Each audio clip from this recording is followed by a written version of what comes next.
Welcome to the J.D. Levy & Associates Calibration Point Podcast. Our podcasts are designed to bring a conversational exploration of key topics that we believe will provide value and insight to those serving in the nonprofit sector. We will highlight new developments in the field, latest research, and things we're learning from our own clients that we can share. I want to welcome everybody to this month's episode of the Calibration Point Podcast. I'm super excited to have a dear friend, client, amazing professional leader who is the president CEO of the James Graham Brown Foundation, along with many other amazing career accomplishments that you have had a chance to be a part of, Mason. And Mason Rummel, who is with us today to talk about donor intent. One of the reasons I'm so excited about this, not just because of our relationship, but because donor intent in your life, your career, has taken a significant role, both in your current role and many others. And so Mason, as we thought about this, it seemed for our listeners, having someone like you to come on and just talk about what donor intent means to you as a foundation professional, as a leader in the nonprofit sector. Tell us, what is that, when you hear the word donor intent, knowing how sensitive you are to that word, and I'm sure it means magnitudes more to you than most people, how do you even put your hands around what donor intent is? Thank you, Jamie. We talk about the magnitude, and in my case, it is because more than half of my life I have been in this role, or not so much in this role, but affiliated with a foundation that must deal with donor intent. So the magnitude of my profession and my volunteer work has incorporated and had to deal with this issue. And I think, just for context setting, one of the most beautiful things about the charitable sector, about the nonprofit sector, and really a fundamental principle of our democracy, is the freedom to give in according with our values and our principles. And family foundations express this every day. I'm an independent foundation. And the difference there between a foundation that may move and shift what it wants to do and what it wants to focus on, and what we have to, is we are now speaking for a donor who can no longer speak for himself. So James Graham Brown died in 1969, and he left a will with a mandate in it that, in just general terms, said to try to improve the image of Louisville and of Kentucky because of what he perceived the state to be viewed nationally. And he left more instructions about what to do than what not to do. And what not to do, he said, was performing arts. That has become a very significant part of my interaction with organizations around the community, around the state, who say, well, wait a minute, performing arts is so important to quality of life, and it can change the image and so forth. I say, well, but Mr. Brown said we can't do it. And I have to defend that all the time. I feel very, very strongly that to do otherwise is to negate a promise, is to not do what he said. That's not the honorable thing to do. It also has legal implications, especially when you're dealing with a will and a person that is no longer with us, and you can't ask him to change his mind. You can't ask him to think differently about it. Go ahead. What's fascinating about that too, you talk about the legal implication, the ethical implications, and you make a really valid connection to democracy and freedom and the ability to follow one's values even beyond death. And you have gone through as well, which I think is pretty neat. And I've been a part of that with you over the years, and not reinterpreting intent, but ensuring that your board, your staff, that your foundation as a whole understands what intent translates to in current day without changing donor intent. And that is, can you share, how does that relate? Because that's pretty, it's technical. It can get finicky and soft at times, but you've done a great job navigating over the years through many times where you've had to relook donor intent. Well, that's the rub, because it is about interpretation. So if you think about, in my case, Brown dies in March of 1969. Here we are, 55 years later, 54 years later. We have, I've been through generations of board members. I've been here so long, and staff.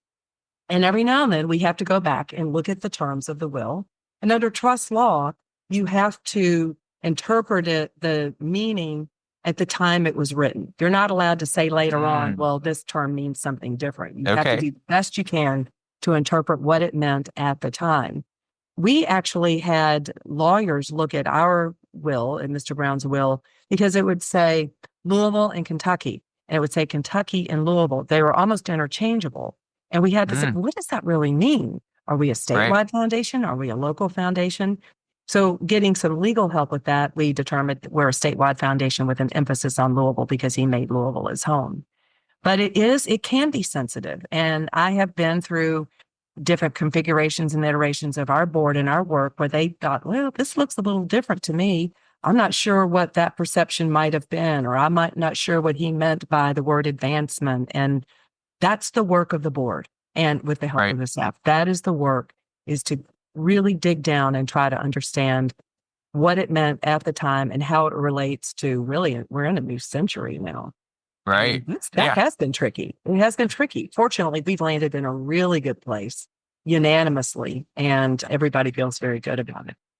So from what you've learned in that experience, then let's translate this into the average nonprofit organization. So one of the things that we guide kind of our nonprofit service clients with is if they have a specific major gift donor relationship, and that there is a, typically we use $10,000 and it's kind of arbitrary, but a gift that has relational significance as a trigger to start to be sure that they're understanding if there are donor intent expectations. And again, for the mid-sized and smaller organization to think legitimately about, okay, maybe family members are supposed to be a part of this. Are they supposed to receive recognition, et cetera? Now, obviously, you're on the opposite end of that kind of spectrum where you're dealing with someone who left, tens of millions of dollars. Can you extrapolate what you've seen, what you've had to go through now on how that affects either your thinking as an individual donor or how you would tell the general nonprofit community, hey, when you think about intent, here are some things that you really need to be sure that you're either always thinking about or that you understand, or how to ask the right questions? I mean, what have you found? Because I know you've had to go through this in other roles of your life as well. Yeah. How do you make that connection outside of the foundation? Well, when I'm dealing with and working with and relating to nonprofits, this is about relationships. It's about people. And I am very, very clear and work with our staff to be very clear about what our intent is. We've actually hired someone. We put someone on our staff to help at the front end of a grant proposal before it's actually approved to determine what it is the nonprofit's trying to accomplish and how it aligns with what we're trying to accomplish. Yep. It is about communication. It's about clarity. It's about being very direct and very honest. And we may even go overboard with that. Maybe not. But we've had a couple of incidents over, again, I've been 3.5 decades into this, and there have been just a handful of incidents where we feel that our intent as a donor was not met. But what did we do? We, of course, correction. You sit down and talk with them. In very, very rare cases, we take the money back. But that just almost never happens because we're able to come to an understanding and to remind each other. I try to tell people we're not on opposite sides of the desk. We're on the same side of the desk trying to accomplish something. You're delivering the services. We're delivering the funding.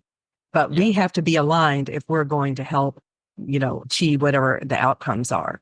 So donor intent in our relationships with the nonprofit community is always very, very clear. Now, in another scenario, when we're not talking necessarily about a proposal, but when an organization says, this happens a lot. We have this music program and it's educational. And we think this really aligns with what you're trying to do because you believe in education. And I have to say, well, the will says that we can't directly or indirectly support anything related to the performing arts. Oh, but this is education, they say. I said, yes, but it's also about performing arts. And I've even gotten snarky with the people, so if we push and push and push, but this really is an education thing. I said, tell you what, let's run down the street and see if we can go wake up Mr. Brown and see if he'll change his mind. That stops him. But, I will not waver from the promise that I made as the person leading this foundation to honor that intent. And as I said earlier, it can have legal repercussions too. I mean, we don't have to get into all the, cypre cases and things like that, but that could happen. So anyway, I think that donor intent is all about the integrity of this sector. I think it has everything to do with, as I keep saying, keeping promises, but honoring commitments. And even though we're honoring a commitment to a person who's no longer with us, that's the job. And if we start straying from that, and if live donors and live recipients stray from the commitment to donor intent, I think that really dings the sector. And I think the integrity and viability can come into question. So from your experience then, again, I mean, you've been through some various scenarios where donor intent has been an issue. You and your professional organization, I mean, you take that very seriously. You safeguard it, et cetera. Do you get any sense of, so I have my thoughts on this, I'm curious yours. If the general nonprofit sector took a greater emphasis on donor intent and that kind of due diligence, that we'd see a significant increase in donor trust and donor confidence of the sector as a whole. What are your thoughts on that? You just nailed it. I think that, again, as an active representative, a donor who's no longer with us, I think that when I see grant recipients and partners and people that we work with honor that does build that trust. And it becomes, a relationship that I would like to grow and I would like to nurture and I would like for it to develop. If I don't feel that way, then if the nonprofit is not honoring it, then that's causing me not to be able to honor it. So it requires both to do it right and to do it well. So yeah, I think that it's just key. It's key to trust. It's key to building the relationship. It's key to finding alignment in what it is we're all trying to accomplish. So let's say, and I'm sure you've probably had this conversation, but let's say that you have a friend who is a donor to an organization and they're looking at making a more significant partnership. And they come to you and say, so Mason, when should I or how should I approach donor intent as an individual donor? What would you tell them? I would tell them to be very forthright and honest about what they are trying to achieve, to be very, very clear about it. Don't be murky. Don't stray from the focus. Stay right on what it is and convince that recipient to accept your intentions. If they don't want to do that, if they say, I really want your money, but I think there's a different way to do it, maybe you can hash that out. But I'd walk if they're not, if you can't work it out. And there has to be give on both sides, I guess. And learning. Right. Yeah, and learning. It is about learning. I spoke at a panel earlier today, and I said, this job is all about sitting at the feet of experts and learning from the community, learning from the people that are actually doing the work. But if a friend came to me and said, I'm thinking about this, my advice is you just have very open lines of communication and be very clear about what it is you're trying. And if you find that alignment, you're in luck. If you find that it's just not agreeable, it's best to go work somewhere else. And maybe the recipient can find another donor who will agree to that. It's got to be agreement. So then let's say, hence same donor, hypothetical donor says, okay, Mason, so I know what I want to do. I've got clarity on why I want to do it. I've been working with them. I feel that we're at a good place. Then what are simple ways you would suggest to them to start to solidify that intent? I think it keeps coming down to constant communication. This work should not be transactional. It's you develop the connection You develop the idea, you begin to fund them. I assume you're talking about as the relationship evolves. Mhm. It has to continue. The work never stops. The communication never stops. It has to be it has to be a continual connection so that we don't lose the thread.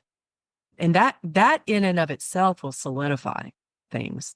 And you'll know, I would tell a donor, you would know when it was going off the rails if there was a Right. pivot. Lots of things can happen there. I mean, you could lose the staff that are administering the grant. The board could change and the direction of the organization. I mean, you might have a change in leadership.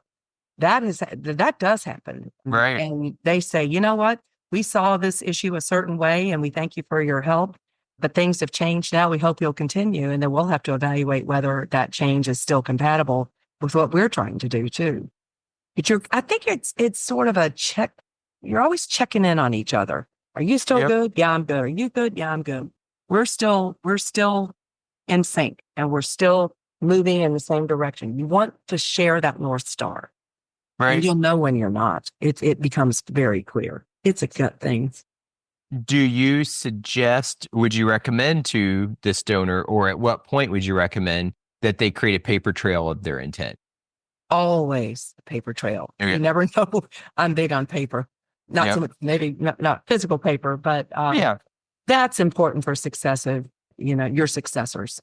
Whether it's a family member who's taking over or whoever's going to start speaking for you, that paper trail is about all you've got to rely on for, Right.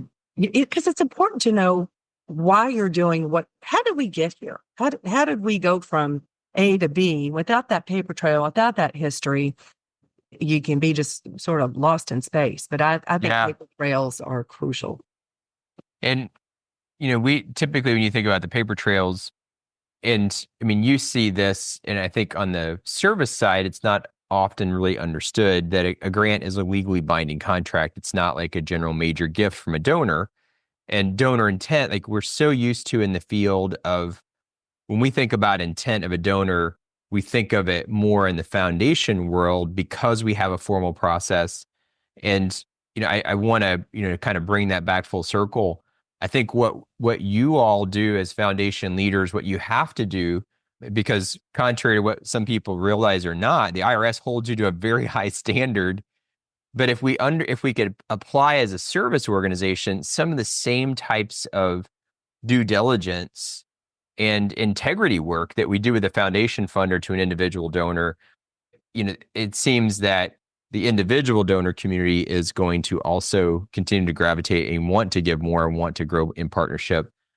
The foundation world in general has created a good model and a good example. I think too often people are quick to criticize, well, foundations want this or that, et cetera, without understanding the things you're talking about, that there is a magnitude of diligence issues that you have to navigate as a foundation from. That's right. Right. That if we took some of that and better understood it and applied it to our individual donor relationships, it really would become a win-win. Well, that's right. Institutional donors do operate in a very different way. I mean, I report to a board of 11 people. It's a corporate board. It's Right. got politicians, former politicians, business leaders, people from all different professions. And so I have business standards I have to adhere to and that are expected of me in terms of reporting and talking about our progress toward the things we're trying to do. Individuals can turn on a dime. I mean, Right. and I'm not suggesting that individuals are whimsical, but they're allowed to be. And I don't know Right. that there's anything wrong with that. But I think it's what's so important also in this relationship is that recipients of funds, and let's just say nonprofit organizations, while the alignment is so important, is you don't want to create a scenario where the organization is chasing the dollar. So if I'm going to go in with all the power that I wield representing this big foundation and say, thou shalt do this, this, and this with this amount of money, and this is how you're going to do it, they're probably a lot of times going to do it, whether it's in their mission or not. That is Right. not alignment. And even I think donor intent is compromised there, because then I'm operating on a false set of pretenses. Are you doing this because you believe in doing it? Or are you doing it because you want the check? Yeah. And that's why this communication is so important in getting in relationship building. And the relationship I'm not talking about it having to be something very personal. I don't have to invite them over for dinner and, attend their child's birthday party, but I'm talking about a relationship within the context of the work we're doing and in our community. And those relationships cannot be shallow. They have to be real. They have to be true. But we're very careful, again, related to this donor intent issue, not to put these organizations in a place that they're chasing the ground. Yeah. That's not good for anybody. It's No. not an honest transaction. It's not an honest relationship. And that's not good for the community. Yeah. I wish more donors in general were sensitive to that, government or private. Right. I would say, as a way to kind of land the plane with that, I mean, you bring up a really good point, and that is the donor's role in potentially mission creep. But at the end of the day, what I like that you're identifying is that despite how sometimes we like to see narratives in this sector get shaped around, this funder is wanting to only fund us to do this, at the end of the day, it's the organization's responsibility, and mission creep is often intentional as opposed to unintentional on behalf of the organization because of what you've just identified. They're not willing to or don't know how to say no to funding. Exactly. Because they don't want to damage the relationship. Right. They don't want to compromise future interaction. Mission creep can happen for a lot of reasons, but I never want it to happen because we carry too big of a stick. I've spent many, many, many years trying to level the playing field, and I don't know that it ever will be. I'm a realist, and I think nonprofits see these big foundations in a certain way, and no matter how kind and generous I can be and try to give all the credit to them, we're still going to be viewed as people in a place of power. That is true to some extent. But as I said, we're not doing this work, and we are funding it, and we'll take credit for funding it. But I really try to give credit to the organization and let them lead as long as we are still aligned and in sync. And if we decide we're not, we can part ways in a friendly way. Right.